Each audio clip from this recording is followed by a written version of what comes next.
Hey, welcome back to Mobility WOD Terminal Knee Extension Part 2. What we've done with this athlete is that we've set him up under a little bit of tension. Now, what we're thinking is that if I can create a little distraction in the joint, if I can pull his joint surfaces apart, then it's going to allow me to change some of the mechanics. Now, according to our schema, we see the entire system, the entire kinetic chain becomes more stable by creating a torsion force in the system. In that lower extremity, often it's external rotation.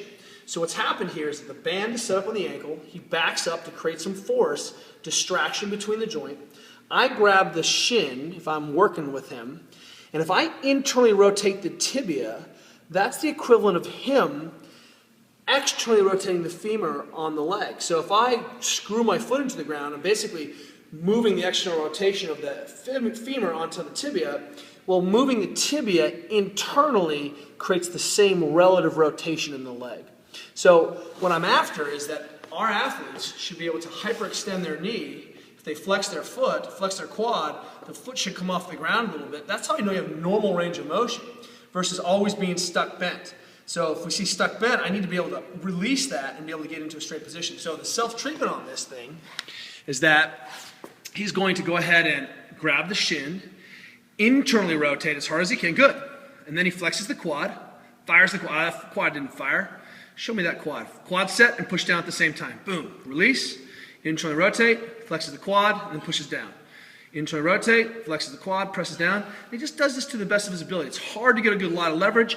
He's not going to injure himself because there's this thing here called the floor, right? So he's not going to dislocate his leg. He's not going to hyperextend his leg.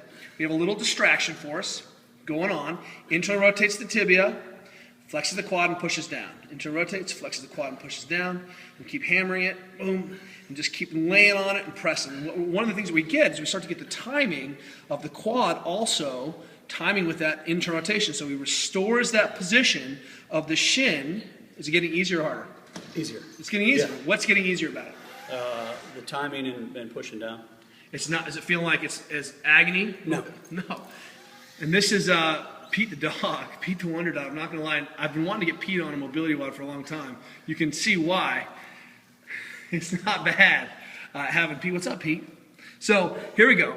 Distract the leg, inter-rotate the tibia, and then flex down. Okay, we're going to show you one more variation in just a second on this, and I'll show you the test retest. Go ahead and prop this off real quick for me. So dismount from that. Easy, quick setup, which we like. Go ahead, can you unwrap it? And then go ahead and just put this leg straight out. And then I'm going to have you just film this real quick so I can show you. Relax the leg. And he's got some terminal knee extension that he didn't have. So he's got some movement in the knee that we didn't have. We didn't have any before. And of course the proof is in the pudding, so let's go ahead and have you stand up. See how that feels. Now what we think is the proposed mechanism for all of this stuff is that this athlete was a swimmer at Stanford, which is a pretty good swim program I've heard. I mean, not as good as San Jose State, right?